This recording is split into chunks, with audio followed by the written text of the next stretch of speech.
Olá, meu nome é Suzana e eu gostaria de deixar aqui as minhas reflexões sobre o texto Educação Musical de Deficientes Visuais, analisando possibilidades de aplicação de alguns princípios do método Suzuki. E quem escreveu esse texto foi o Marcelo Inagoki Rodrigues. Bom, a primeira coisa que me chamou a atenção nesse texto foi a citação do Suzuki, que diz assim: o talento não é um acaso do nascimento. É importante ter isso em mente, né? O famoso ninguém nasce sabendo. Tanto da pessoa com deficiência, seja ela qual for, tanto da pessoa que a gente tem como normal. Ninguém nasce sabendo fazer nada. E no caso do deficiente visual, essa afirmação ela tem um sentido um pouco mais amplo, porque ainda se tem aquela crença de que o deficiente visual vai ouvir melhor, né? Vai ter essa facilidade de ouvir, no caso de reproduzir ou de compor ou de fazer alguma coisa musicalmente falando. E essa crença vale tanto para aquele que nasceu deficiente visual ou para aquele que adquiriu essa deficiência. Mas isso não é verdade. A qualidade musical do deficiente visual vem do seu estudo, da sua dedicação, dos seus próprios métodos, das suas próprias forças. É uma coisa que ele precisa aprender, assim como eu, que não tenho nenhuma deficiência, preciso aprender, o portador de deficiência, ele também precisa aprender. E é muito bom a gente ter isso em mente sempre, nem para subestimar, nem para superestimar a capacidade do deficiente visual, né? Essa é a primeira coisa que eu acho que a gente precisa sempre lembrar. Ele não nasceu sabendo e não é mais fácil para ele ou não vai ser impossível para ele por conta de sua deficiência. E outra parte do texto que me chamou bastante atenção foi a parte de ouvir antes da notação musical.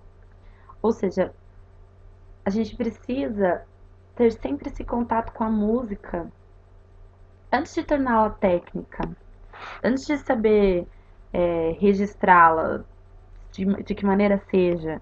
A gente precisa sempre experimentar a música antes de torná-la técnica. Se a gente já pula algumas etapas na educação regular, escola, em relação à música, a apreciação musical é uma coisa que se tornou chata, que se tornou perda de tempo, ninguém mais aquieta uma sala de alunos para ouvir música.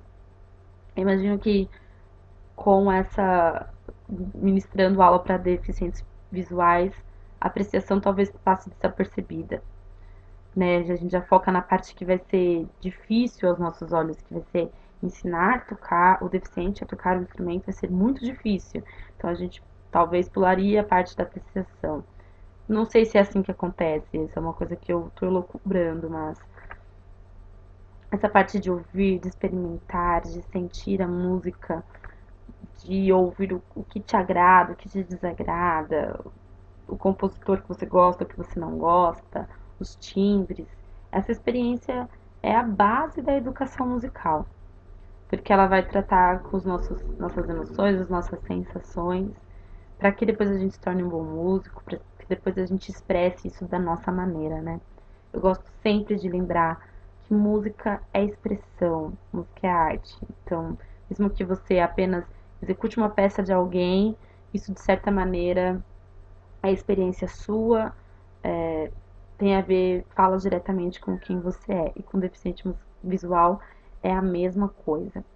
Então, talvez, o que passou pela minha cabeça é que se o deficiente visual tiver essa intimidade musical de ouvir e de sentir e de gostar e de apreciar, talvez seja mais fácil para ele. E também talvez seja mais fácil também para aquele que não é portador de nenhuma deficiência, na hora de pegar o instrumento e tocar. Você já tem intimidade com o som, talvez você tenha mais intimidade com o instrumento, seja ele qual for. No caso aqui do texto, a gente viu a aplicação do método para violão. Mesmo que o violino seja inaugural do método Suzuki, nesse caso foi adaptado para o violão, o método Suzuki para violão. E aí ele mostra, né, o exemplo de que ele adaptou algumas melodias para que elas possam ser tocadas apenas com a mão direita, sentir, intercalar os dedos, tudo isso é muito legal e tudo isso é necessário, é importante para que a gente sempre renove a nossa mente no que diz a respeito da educação musical.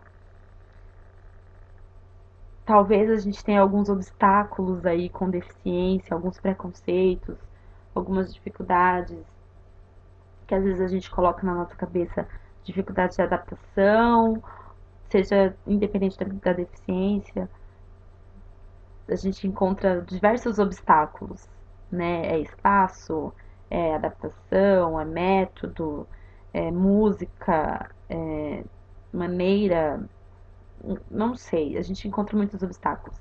Mas esse texto me fez refletir que a gente, como educador, a gente precisa ter a nossa mente aberta para